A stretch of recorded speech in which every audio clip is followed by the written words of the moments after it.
Sakiet, kā jūs saredzat kaut kādu iztietības identitāti Eiropā un nākotnē vispār, vai tāda pastāvēs? Kur viņi ir tā identitāte? Viņi jau sāk pazust. Viņi jau sāk pazust, viņi jau sen ir pazudusi. Principā, jūs domājat, ka viņi vairāk nepastāv? Viņi nepastāv.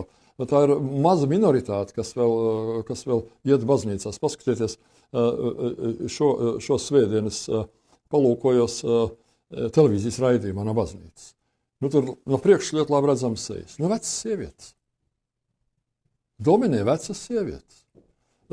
Tas ir vecu cilvēku klubiņš, ja mēs runājam atklāti. Diemžēl tā tas ir.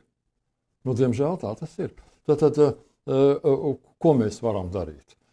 Es neticu, ka mūsu Eiropas sekularizētā sabiedrība atgriezīsies kristietībā. Neizskatās.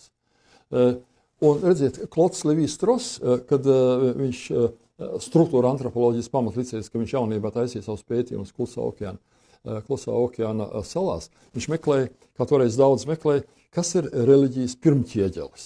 Kas ir pats vienkāršākais, ir reliģija ļoti sarežģīta lieta un grūti saprast, kas tas vispār ir. Ne? Viņš meklēja pirmķieģeli un atrada pavisam kaut ko citu. Viņa pilnīgi ģeniālais atklājums ir tas, ka tad, kad vienā sabiedrībā nomirst reliģija, tas nozīmē, ka nākamais tuvākais etaps, ka šī sabiedrība nomirs, viņa pazudīs, viņas vairs nebūs. Precīzi tas notiek Eiropā.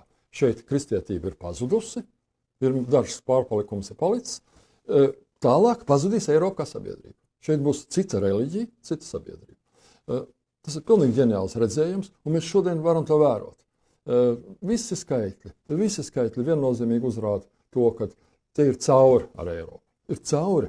Vienīgais, kas mums vēl tur, augstās tehnoloģijas. Bet, kā jūs zināt, tanki neglāba Padomu Savienību no sabrukšanas.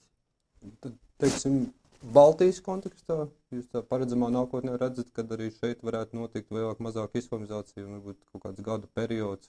Tas process ir sācies. Jā. Ir cilvēki, kas pieņem islāmu, kas ar putām uz lūpām ar to ņemās. Parādīsies kopienas, kur dzimstība būs strauja, būs stiprāka. Vienīgais, kas ir, mēs esam perifērija. Es atceros kādreiz, kad vēl bija dzīva